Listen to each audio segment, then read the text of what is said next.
Simon Davies is the founder and chief executive of Bastion Brands, an award-winning creative agency that he founded in 2012. Bastion Brands specialises in health advertising and medical communications and thrives in the space where science and emotion collide. Simon joins me live now. Hey, Hi, Simon. Alana, great to be with you. How are you? Fantastic. Thanks for joining us. Look, tell us a little bit about the business. What is Bastion Brands and how did you start this company? Yeah, so Bastion Brands is an advertising and marketing agency that specialises in healthcare. So we started in 2012. I was actually studying an MBA at the time, and I met a guy who worked for a pharmaceutical company. We started doing a bit of work together. And I realised starting a business at that time, we couldn't be the same as everyone else. So I noticed that 10% of the Australian GDP was spent on health. We had an ageing population. And the thing with health is you're actually doing something great for the community. So I decided to start a health-focused agency, which has grown very well over the years. Well, Simon, I mean, you work with some pretty big healthcare brands. What shifts are you seeing in the healthcare marketing space, particularly this year as a result of COVID-19? Huge shift really is around digitisation. I mean, the last 6 months since COVID has begun in Australia, really I would say we've grown 5 years in terms of digitisation. So previously it was a lot of face-to-face meetings, there was a lot of conferences that were obviously face-to-face. Now everything is virtual and it's all about creating videos and EDMs and doing virtual work. So digitisation has been a huge shift. Well, I recently read an article where you said that Aussie entrepreneurs need to develop a stronger appetite for risk. Can you expand on that a little bit?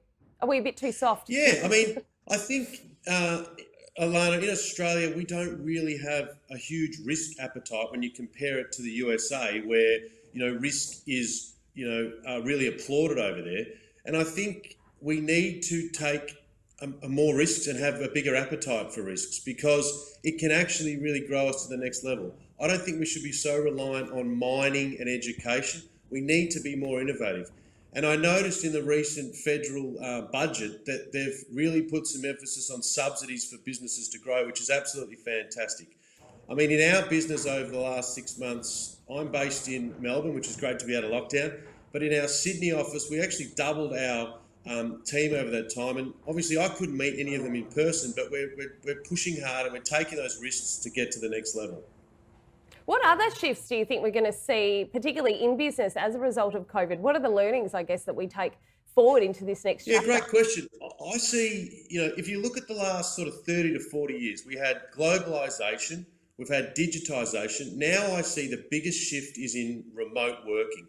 Remote working has a whole heap of ramifications. So, for instance, we don't have to hire people that are just based in Sydney or Melbourne. We can hire them from regional areas, and that's fine.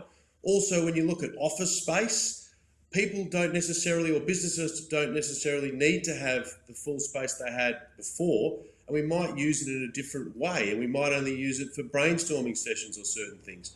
I think remote gives you the flexibility, and I think it's the biggest shift in business over the last 6 months. Well, I know that Bastion Brands has done well at landing some pretty large multinational clients over the years. What's your sort of tip for other small business owners, particularly as they're trying to go after those big sharks, those larger clients, and they're giving it a crack? What would be your top tip there? I'd say top tip is start small. You've got to add value. If you can get in and do a fantastic job, you will build your brand and you will get word of mouth with other players. That's what we've done over the years. Get into a fantastic job. I call it land and expand. But you can't fake it till you make it. You've got to have the knowledge to do it really well. And it just takes time by adding value.